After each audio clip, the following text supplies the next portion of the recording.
Hi everyone, welcome to the Site Scholar. Today we will be doing part 6 of chapter 1. This is going to be the last part, and in this video lecture we will be covering emotional intelligence,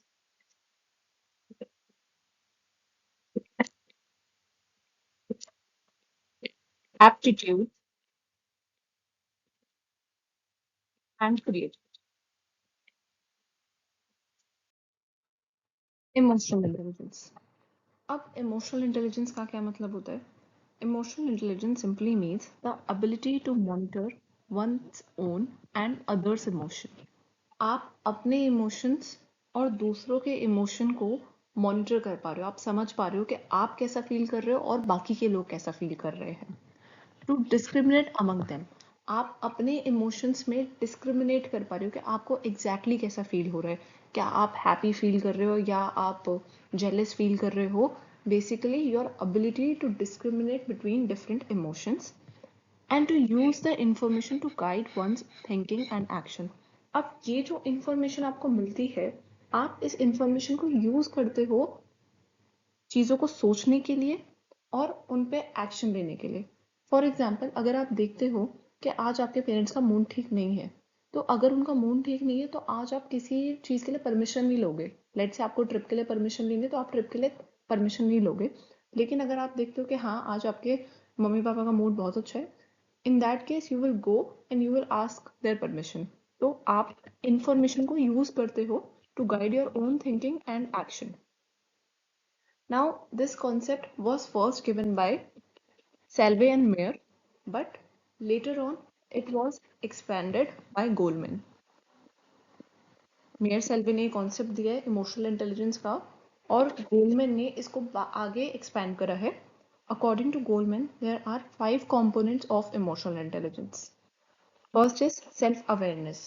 Self-awareness simply means how aware are you about your own emotions. आपको कितनी ज़्यादा awareness है अपने emotions को लेकर. आप समझते हो कि आपकी स्ट्रेंथ और वीकनेसेस क्या है. सो सेल्फ अवेयरनेस कि आप कितने ज़्यादा अवेयर हो अपने आप के बारे में. Then self regulation. Once you are aware about your own emotions, then you will be able to regulate it. आप सिचुएशन के अकॉर्डिंग अपने इमोशन को रेगुलेट करोगे. Ability to think before acting. आप कोई भी काम करने से पहले सोचोगे कि हाँ, क्या ये सही है या नहीं है. Then social skills. Social skills simply means कि आप अपने रिलेशनशिप को कैसे मैनेज कर पाते हो. क्या आप और लोगों को कंफर्ट कर पाते हो अपने साथ या नहीं कर पाते हो.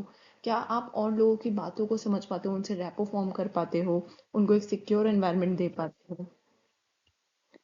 Then our fourth component is empathy. Empathy simply means that you are understanding others' emotion. आप दूसरों के emotions को समझ पा रहे हो. It's your ability to put yourself in somebody else's shoes. ये एक ऐसी ability है जिसमें आप समझ पाते हो कि जो दूसरा इंसान है वो कैसा फील कर रहा है. तो आप उनको अपने मतलब आप इमोशंस को यूज करते हो अपने बिहेवियर को गाइड करने में. Then fourth is motivation. So emotions हमको हेल्प करते हैं जो भी हमारे गोल हैं हम उन तक कैसे पहुंचे. I hope the meaning of emotional intelligence is clear. Now we will be talking about aptitude. So what is aptitude? Aptitude is basically your potential to learn a specific skill. आपका पोटेंशियल क्या है कि आप कोई particular चीज सीख सकते हो या नहीं सीख सकते हो. An individual capacity to acquire some specific knowledge or skill after training.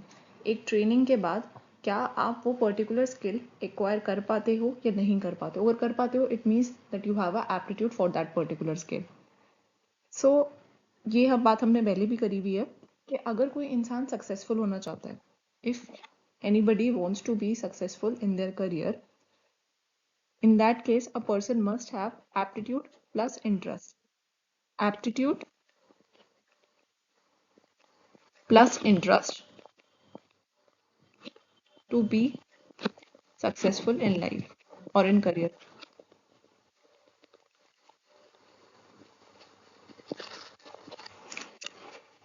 अब इंटरेस्ट क्या होता है? Interest is preference for a particular activity कि क्या चीज़ आपको करना पसंद है. Aptitude is your potential to perform that activity, कि आप उस चीज़ को कितने अच्छे से परफॉर्म कर पाते हो या नहीं कर पाते हो। फॉर एग्जाम्पल, आपको पसंद है म्यूजिक, आपको सिंगिंग पसंद है, लेकिन क्या आपके पास एप्टीट्यूड है उस चीज़ का? तो अगर ये दोनों चीज़ें हैं तो फिर आप एक सक्सेसफुल सिंगर बन सकते हो। Then how do we measure aptitude? अब हम एप्टीट्यूड को मेजर किस तरीके से कर सकते हैं? To measure aptitude we have different type of aptitude test. हमारे पास एप्टीट्यूड टेस्ट होते हैं एप्टीट्यूड को मेजर करने के लिए, and this can be further categorized into two other category. First is independent test, independent aptitude test, and second is multiple aptitude test or generalized aptitude test. Independent aptitude test simply means कि यहाँ पर हम एक specific ability को measure करेंगे. We are going to measure a specific ability. And in multiple aptitude test or generalized aptitude test, we will be measuring multiple abilities.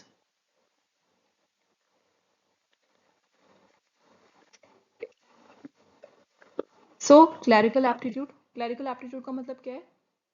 कि आप कितने एक्यूरेटली और कितने स्पीड के साथ ऑफिस का काम कर पाते हो। मैकेनिकल एप्टीट्यूड, कि आप मशीन्स के साथ कितने अच्छे हो। Numerical aptitude, your ability to deal with numbers. Typing aptitude, how fast is your typing speed. These are independent aptitude test. ये सारे इंडिपेंडेंट एप्टीट्यूड टेस्ट हैं। इंडिपेंडेंट एप्टीट्यूड टेस्ट का मतलब क्या है कि यहाँ पर सिर्फ और सिर्फ आपकी एक एबिलिटी चेक होगी। जैसे टाइपिंग एप्टीट्यूड में आपकी टाइपिंग एबिलिटी चेक होगी, न्यूमेरिकल एप्टीट्यूड में आपकी न्यूमेरिकल स्किल्स चेक होंगी। Then is your multiple aptitude test. Multiple aptitude test measures multiple abilities. यहाँ पे आपकी मल्टीपल एबिलिटीज को चेक करा जाता है and it is in the form of test batteries. Test batteries का मतलब होता है कि एक बड़ा टेस्ट है और उसके अंदर बहुत सारे सब टेस्ट हैं।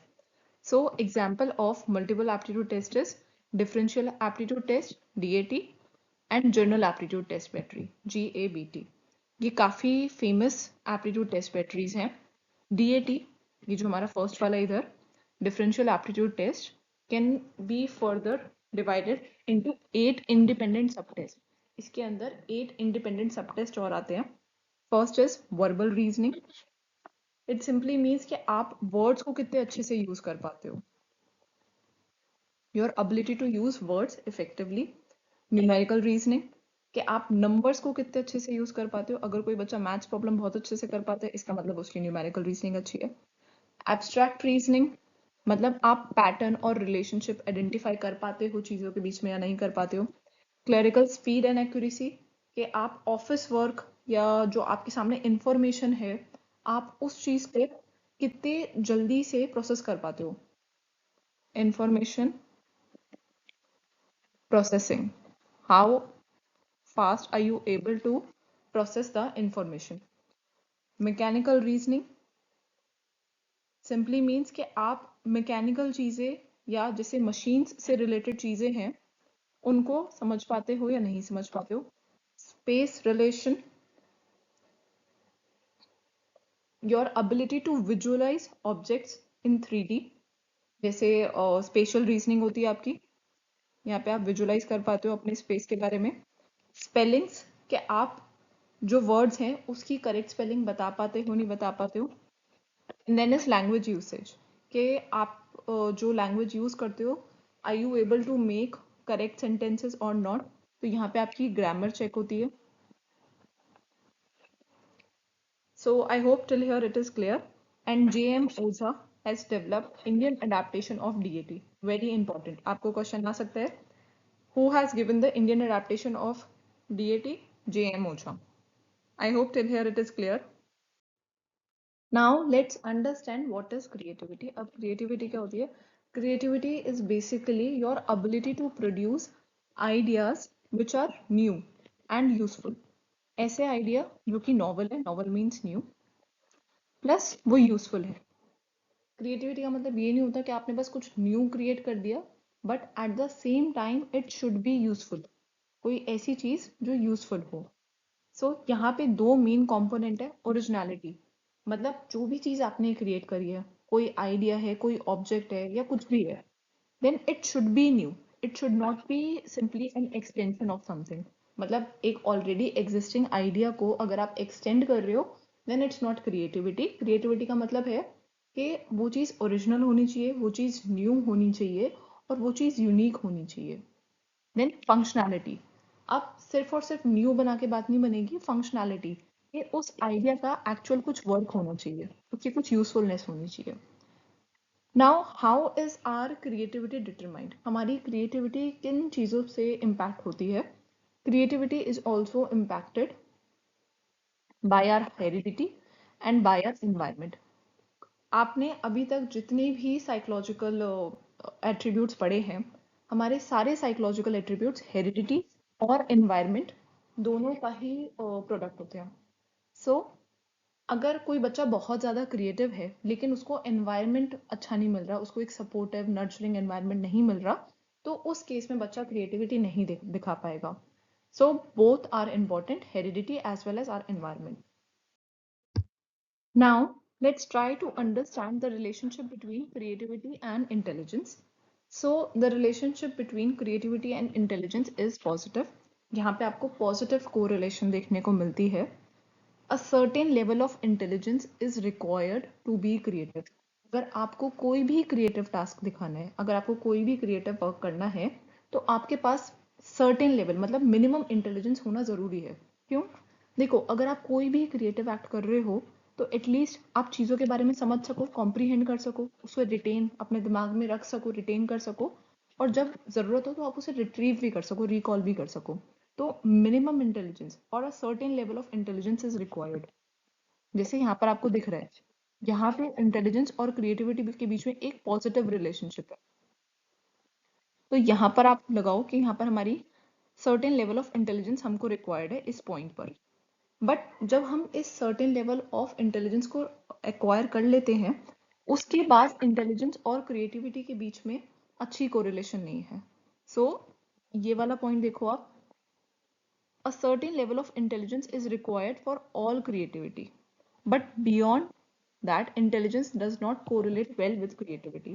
मतलब एक पॉइंट के बाद इंटेलिजेंस और क्रिएटिविटी में कोई अच्छी कोरिलेशन नहीं है. ऐसा कहना जरूरी नहीं होगा कि जो लोग बहुत इंटेलिजेंट होते हैं वो लोग बहुत ज्यादा क्रिएटिव भी होते हैं. It's not like that. Minimum level of intelligence is required. मतलब एक मिनिमम इंटेलिजेंस तो होनी चाहिए, एक एवरेज लेवल की इंटेलिजेंस होनी चाहिए 100 तक. उसके बाद इंटेलिजेंस और क्रिएटिविटी में क्या रिलेशनशिप है वो हमको नहीं पता. तो अगर आपको क्वेश्चन आता है what is the relationship between intelligence and creativity, is it is a positive correlation up to a certain level, but once that certain level is reached, then we don't know how intelligence and creativity correlate. ये यहाँ पर हम क्या बात कर रहे हैं कि एक सर्टेन लेवल होना चाहिए इंटेलिजेंस का, बट उस सर्टेन लेवल के बाद इंटेलिजेंस और क्रिएटिविटी अच्छे से कोरिलेट नहीं करते हैं. I hope this is clear. Now how do we measure creativity, हम क्रिएटिविटी को कैसे मेजर कर सकते हैं? With the help of creativity test. Creative thinking को भी हम डाइवर्जेंट थिंकिंग बोलते हैं. Creativity is also known as divergent thinking. यहाँ पे जो क्रिएटिव टेस्ट हैं, क्रिएटिविटी के टेस्ट हैं, इसमें हम क्या चेक करते हैं? Whether an individual is able to produce variety of ideas. क्या एक इंसान बहुत सारे आइडियाज प्रोड्यूस कर पा रहा है, वो चीज़ों के बीच में नए नए रिलेशनशिप देख पा रहा है या नहीं देख पा रहा है. Ability to guess a cause and consequences. हम उसको कोई सिचुएशन देंगे और उसके बाद हम उनसे पूछेंगे कि आप कॉजेस गेस करो. ability to put things in a new context, चीज़ों को एक नए नज़र से देखना.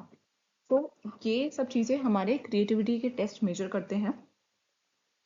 Gilford, Lawrence, Wallach and Kogan and Passi, ये कुछ लोग हैं, ये कुछ फेमस साइकोलॉजिस्ट हैं जिन्होंने क्रिएटिविटी के टेस्ट पे काफ़ी काम करा है. अब ये जो क्रिएटिविटी के टेस्ट होते हैं, ये एक स्टैंडर्डाइज प्रोसीजर यूज करते हैं. कंप्लीट इनकी मैनुअल होती है with a complete set of manual and interpretation guide. और यहाँ पर एक गाइड भी होती है कि हाँ हमको ये टेस्ट किस तरीके से यूज करना है. स्टैंडर्डाइज प्रोसीजर मतलब एक सिस्टमैटिक वे फॉलो करेंगे. There will be a systematic way to use creativity test, and we will be using manual कि कौन कौन सी चीज़ें, मतलब मैनुअल में आपको बेसिकली सारी डायरेक्शंस लिखी होती है कि ये टेस्ट किस तरीके से यूज होगा। And then the interpretation guide, मतलब जो हमारे पार्टिसिपेंट ने आंसर दिए हैं उसके बाद हम उन चीज़ों को इंटरप्रेट करेंगे। And to use creativity test, जो साइकोलॉजिस्ट है उनके पास ट्रेनिंग होनी चाहिए, उनको पता होना चाहिए how to administer a creativity test. So if you have any doubt, you may ask in the comment section. With that, we have completed chapter 1. And if you want to download the complete PPT of chapter 1, you can email me on the psychscholar24@gmail.com. And if you want to join my live classes for class 11, 12, graduates and masters, or any other competitive exam, you can email me to enroll. That's all in this video. Thank you very much.